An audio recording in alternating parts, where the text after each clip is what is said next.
السلام عليكم ورحمة الله وبركاته. بسم الله والحمد لله والصلاة والسلام على رسول الله وعلى آله وأصحابه الفائزين برضا الله أما بعد. ഫിഖ്ഹ് പാഠം 285. സ്ത്രീകൾ ഖുർആൻ പാരായണം ചെയ്യുമ്പോൾ പ്രത്യേകം ശ്രദ്ധിക്കേണ്ട ഒരു കാര്യമുണ്ട്. അതായത് തങ്ങളുടെ ഖുർആനോത്തിൻ്റെ ശബ്ദം ഒരു കാരണവശാലും അന്യപുരുഷൻ കേൾക്കാൻ പാടില്ല.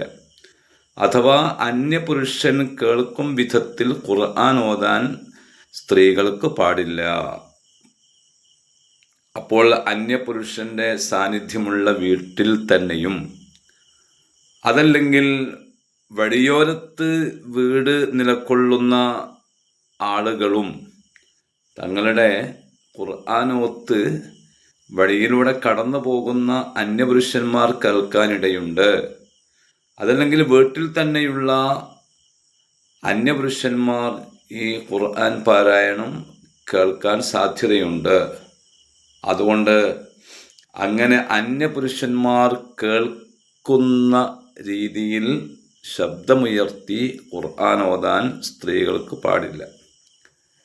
അമ്മൽ ഉൻസാ വൽ ഖുൻസാ ഫയജ്ഹറാനി ഹൈസു ലാ യസ്മഉ അജ്നബിയ്യുൻ, അങ്ങനെയാണ് മുഗ്നിയുടെ ഇബാറത്ത്. ഇനി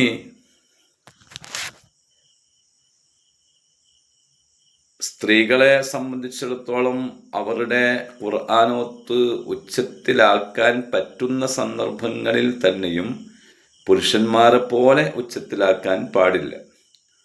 പുരുഷന്മാരെക്കാൾ ശബ്ദം കുറച്ചു വേണം സ്ത്രീകൾ ഖുർആനോത്തുകൊണ്ട് ശബ്ദമുയർത്താൻ.